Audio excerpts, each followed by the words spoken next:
যে নালন্দা যদি এত ভালোই সিঙ্গার হয় তাহলে আমাকে ডেকে এনেছে কেন? নালন্দাই তো করতে পারতো, হ্যাঁ নালন্দাই তো গান করতে পারতো। গড নোজ আমি বাংলা জানি কিনা। ও কাকা দিয়েছো ওটা? সোনা কাকা দিয়েছো? আরে তুই শোন না, তুই বস। সোনা কাকা দিয়েছো? সঞ্জয়ের সঙ্গে দেখা করেছো? সোনা কাকা, সোনা কাকা মানে সোনা কাকার সব হাতে সোনার মোটা মোটা আংটি, এখানে ব্রেসলেট। কালকে সঞ্জয় রাহা কাউন্সিলর বলছিল ওই ব্রেসলেট দিয়ে যাবে এই প্যান্ডেলের পয়সার জন্য, সেই জন্য আমি নাম দিয়েছি সোনা কাকা। ওনার নাম সোনা কাকা না কি রাঙা কাকা আমি জানি না। আমি জানি যে অশোকনগর হাবড়ার ছেলে হোক মেয়ে হোক এত ভালো আমি সারা জেলা ঘুরে কোথাও পাইনি। আহা মধু মধু। নাচের গান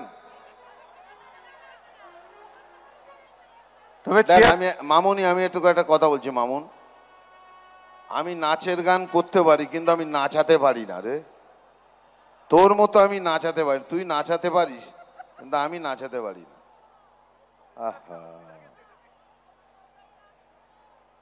কাকুলি দুধ চা দিয়েছিল তো, কাকুলি দুধ চা। সোশ্যাল মিডিয়াতে এমন নানা ভিডিও এখন বিভিন্ন ওয়ালে ঘুরছে। মঞ্চে তাকে অসংলগ্ন অবস্থাতেই দেখা গিয়েছিল বলে দাবি অশোকনগরবাসীদের অনেকের। এত ভিড়ে মনে হচ্ছে না, আবার কেউ কেউ হাত রাখছে, মানে বুঝতে পারছি না আমি যে কেউ গালাগালি দিচ্ছে বাপ মা তুলে নাকি, আই ডোন্ট নো। আমার তো এক লাথি তোর মুখে যা, আমার তো এক পিছনে দুটো এমন মারবো না, যা চল একটা মিডলি করি। বিরোধী থেকে সাধারণ নাগরিক এমনকি অশোকনগরের মহিলারাও উগরে দিচ্ছেন ক্ষোভ। এ বিষয়টি নিয়ে বিধায়কের প্রতিক্রিয়া জানতে চাওয়া হলে ক্যামেরার সামনে কোনো রকম মন্তব্য করতে অস্বীকার করেন নারায়ণ গোস্বামী।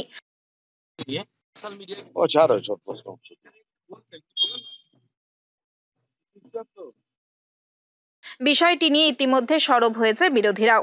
মিডিয়ায় একটা ভিডিও ভাইরাল হয়েছে অশোকনগর উৎসবকে কেন্দ্র করে।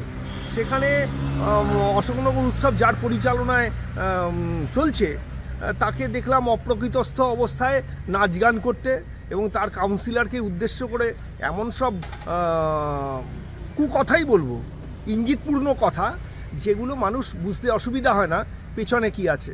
কথাকার কে সোনাদার উদ্দেশ্য করে যেসব ভাষা ব্যবহৃত হলো, বা মহিলাদের উদ্দেশ্য করে যে সমস্ত রুচিকর বলে আমি মনে করি না সে সমস্ত কথা প্রকাশ্যে বলা হলো, এটা তো ভাইরাল হয়েছে, সবাই দেখতে পাচ্ছে। অশোকনগরের যে মান মর্যাদা, অশোকনগরের যে কালচার, সেটা একদম ধ্বংসপ্রাপ্ত হয়েছে, এটাই প্রমাণিত হয়েছে। এক কথায় আমি একটাই উত্তর দেবো অশোকনগরবাসী হিসাবে, অশোকনগরের লজ্জা। অশোকনগর এই জিনিস কখনো আশা করে না, এটা বরদাস্তও করে না।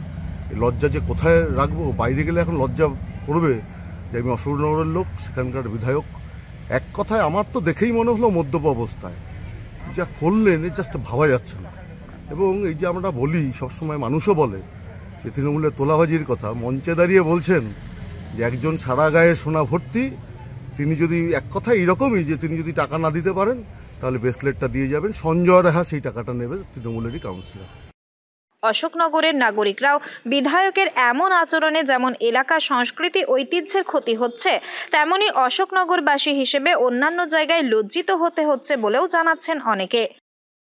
অশোকনগরের এই যে ঘটনাটা আমরা দেখলাম, বিধায়ক মঞ্চে উঠে যা বললেন, সেটা খুবই একটা লজ্জাজনক ঘটনা, এবং ওনার বাচনশৈলী, অঙ্গভঙ্গি, এটা খুবই একটা নিম্ন রুচির পরিচয় দিয়েছেন গতকাল, যেটা আমরা সোশ্যাল মিডিয়াতে দেখলাম। এবং আমরা জানি এর আগে আমরা যাদেরকে বিধায়ক হিসেবে পেয়েছিলাম অশোকনগরে, ডাক্তার সাধন সেন, ননীকরদের মতো ব্যক্তিত্ব, তারা ছিলেন একসময় অশোকনগরের বিধায়ক, এবং আমাদের অশোকনগর শিল্প সংস্কৃতি কৃষ্টির দিক থেকে জেলার মধ্যে বরাবরই একটা অন্যতম স্থানে ছিল। এখানে দাঁড়িয়ে এটা অশোকনগরের একটা সম্মানহানি বলা যেতে পারে, মানে অশোকনগরের মানুষজনের মাথা হেট হয়ে যাওয়ার মতো একটা ঘটনা। বিশেষ করে যা যা ভাষা প্রয়োগ তিনি করেছেন সেটার জন্য আমার নিজেরই লজ্জায় মাথা হেট হয়ে যাওয়ার মতো অবস্থা। বিধায়কের এমন আচরণে তাই সোশ্যাল মিডিয়ায় নিন্দার ঝড়। উত্তর 24 পরগনা থেকে রুদ্র নারায়ণ রায়ের রিপোর্ট, লোকাল 18 বাংলা।